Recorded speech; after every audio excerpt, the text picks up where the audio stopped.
ሰላም ጤና ይስጥልኝ ውድ የባሶ ሚዲያ የዩቲዩብ ቻናል ቤተሰቦች በያላችሁበት የዓለም ዳርቻ ሁሉ ሰላማችሁ ይብዛ እያልኩ የዕለቱን ዜናዎች ይዤ ቀርቤያለሁ። እስከ ፍጻሜው ድረስ አብራችሁን ቆዩ። በቅድሚያም አርዕስቶቹን በማስቀደም ጀምራለሁ። በቤንሻንጉል ጉሙዝ ክልል መተከል ዞን ቡለን ወረዳ የኦሮሞ ነጻነት ሰራዊት ከተማዋን መቆጣጠሩ ተሰምቷል። የኤርትራ ማስታወቂያ ሚኒስቴር የማነ ገብረ መስቀል ዓለም አቀፉን የቀውስ ቡድን በቅርቡ ያወጣውና ከአፍሪካ ቀንድ ያለውን ውጥረት ለመቀነስ ያለመ ነው የተባለውን ሪፖርት በጽኑ ተቹ። በዝርዝር ተሰሙታላችሁ። እስከ ፍጻሜው አብራችሁን ቆዩ።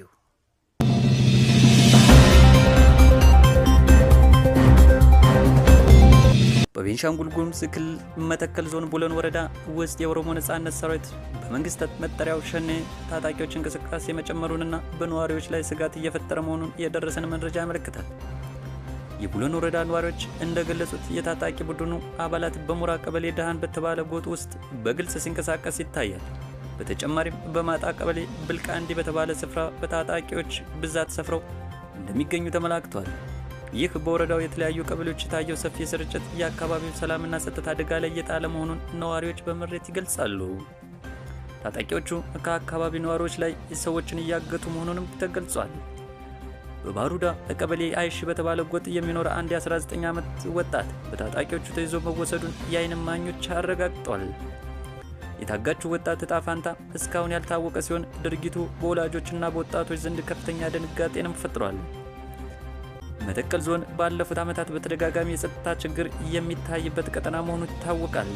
አሁን ላይ የታጣቂዎቹ በወረዳው ከተሞችና ገጠር ቀበሌዎች በነጻነት መንቀሳቀስ ነዋሪዎቹን የዕለት ተዕለት ስራቸውን ለማከናወን በሰላም ለመኖር እንዳይችሉም አድርጓቸዋል። መንግስት በአካባቢው ያለውን የጸጥታ መዋቅር በማጠናከር የዜጎቹን ደህንነት እንዲያስከብር ነዋሪዎች ጥሪያቸውን እያቀረቡ ይገኛሉ። ሌተናል ጀነራል ዳጋሎም በሱዳን እየተካሄደው ባለው ጦርነት ተፋላሚ የሆነው ፈጥኖ ደራሽ ኃይል ዋና አዛዥ የሆኑትና ሌተናል ጀነራል መሐመድ ሐምዳን ዳጋሎ ወይም ሄማቲ በዩጋንዳ ለሚገኙ ሱዳናውያን ደጋፊዎቻቸው ንግግር አድርገዋል።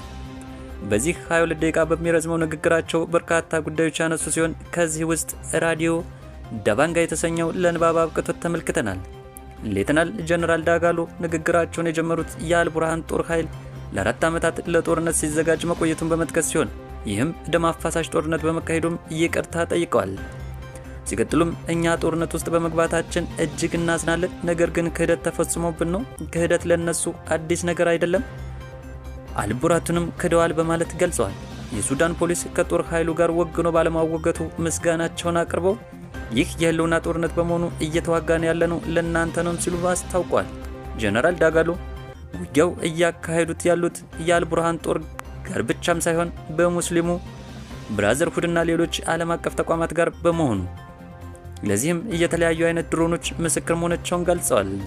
ንግግራቸውን በመቀጠል የአልቡርሃን ጦር ከሶማሊያው አልሸባብ ጋር ስምምነት ፈጽሟል።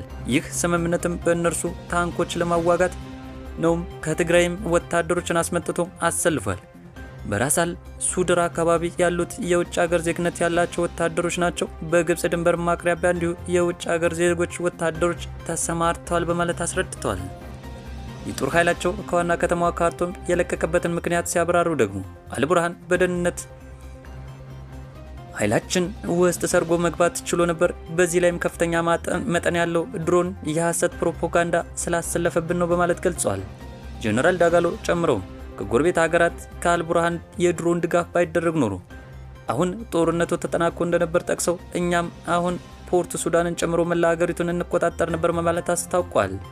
ጦርነቱ ከፍተኛ ዋጋ ማስከፈሉን የጠቀሱት ጀነራል ከአንድ ቤተሰብ እስከ 8 ሰው የተገደለበት ሁኔታም እንዳለ አስረድተዋል። ከጦርነቱ በፊት 132,000 ተዋጊዎች እንደነበራቸው የጠቀሱት ጀነራል አሁን ላይ ግን ይህ ቁጥር 500,000 እንደሚበልጥ ገልጸው ምስራቃዊ የሀገራችን ክፍል ከተቆጣጠረው የአልቡርሃን ጦር የበለጠ ጠንካራ ነን ሲሉም ተናግረዋል። በንግግራቸው ማጠቃለያ እኛ የአልቡርሃን ጦር ላይ መጠነ ሰፊ ማጥቃት ማከናወን እንችል ነበር፣ ይሁንና ትልቅን እንቅፋት የሆነብን እስላማዊ ንቅናቄ ቅጥረኛ ወታደሮች በዚህ ዕድል ለመጠቀም የሚፈልጉ ኃይሎች ናቸው ማለታቸውን ሬዲዮ ካቀረበው ዘገባ ተመልክተናል። የኤርትራ የማስታወቂያ ሚኒስቴር የማነ ገብረ መስቀል ዓለም አቀፉ የቀውስ ቡድን በቅርቡ ያወጣውና በአፍሪካ ቀንድ ያለውን ውጥረት ለመቀነስ ያለመ ነው የተባለውን ሪፖርት በጽኑ ተቹ። ሚኒስትሩ ሞሶብ ጆርናል የተሰኘው የድረገጽ ትንታኔ ዋቢ በማድረግ እንደገለጹት የድርጅቱ ሪፖርት ሚዛናዊነት የጎደለውና የኢትዮጵያ የባህር በር ፍላጎት ከግዛት ጥያቄ ወደ ኢኮኖሚያዊ አስፈላጊነት በመቀየር ዓለም አቀፉ ማህበረሰብ እንዲቀበለው ማድረግ ስልታዊ አካሄድ ነው።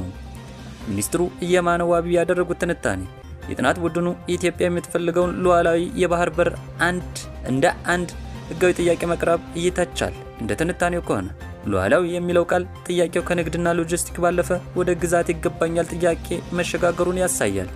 ኢትዮጵያ በአሁኑ ወቅትም ቢሆን በተለያዩ ስምምነቶች የባህር በር እያገኘች ባለችበት ሁኔታ ጥያቄው ሉዓላዊ ተብሎ መጠራቱ የሌላን ሀገር ሉዓላዊነት ግዛት የመጠየቅ ያህል እንደሚቆጠር ተመልክቷል። ሪፖርቱ በኢትዮጵያ በኩል ያለውን የባህር በር ፍላጎትና በኤርትራ በኩል ያለውን የሉዓላዊነት ስጋት እንደ እኩል ቅሬታ አድርጎ ማቅረቡን ትንታኔው ይቃወማል። ጦርነት ቀስቃሽ ንግግሮችና የተሸፈኑ ዛቻዎች የሚመጡት ከአዲስ አበባ እንደሆነ የጥናት ቡድኑ ራሱ ቢገልጽም በመጨረሻ ድምዳሜ ላይ ግን ሁለቱም ወገኖች እኩል ተጠያቂ ለማድረግ መሞከሩ የሪፖርቱን ተአማኒነት ያጎድላል ተብሏል። የኤርትራው ባለስልጣናት ሌላ ያነሱት ቅሬታ የጥናት ቡድኑ ለኢትዮጵያ ፌዴራላዊ መንግስት የሚል ህጋዊ መጠሪያ ሲሰጥ ለኤርትራ ግን አምባገነን ስርዓት የሚል ቃል መጠቀሙ ነው። ይህ የቃላት አጠቃቀም ኢትዮጵያ እንደ መደበኛ የፖለቲካ ተዋናይ፣ ኤርትራ ደግሞ እንደ አስቸጋሪ አካል አድርጎ ለመሳል የታቀደ አድልዎም ነው ሲሉ ሚኒስትሩ ተችተዋል። የኤርትራ ሉዓላዊነት ስጋት በስሜት ላይ የተመሰረተ ሳይሆን በአልጀርሱ ስምምነትና በድንበር ኮሚሽኑ የመጨረሻ አስገዳጅ ውሳኔዎች ላይ የተመሰረተ ህጋዊ መብት መሆኑን ትንታኔው ያሰምርበታል። በመሆኑም የአንድ ሀገር የባህር ጠረፍ የሌላን ሀገር የውስጥ ፖለቲካ ለማረጋጋት እንደ ድርድር መሳሪያ ሊያቀርብ አይገባም የሚል ጠንካራ አቋምም ተንጸባርቋል። የጥናት ቡድኑ ከዚህ ቀደም ወደ ኤርትራ ሳይገባና የመስክ ጥናት ሳያደርግ የሀገሪቱን ገጽታ የሚያጠለሹ ሪፖርቶችን ሲያወጣ እንደነበር በማስታወስ የአሁኑም ዘገባ የኢትዮጵያን የግዛት ምኞት መደበኛ የማድረግ አካል ነው ሲሉም ሚኒስትር የማነ ገብረ መስቀል ወቅሰዋል።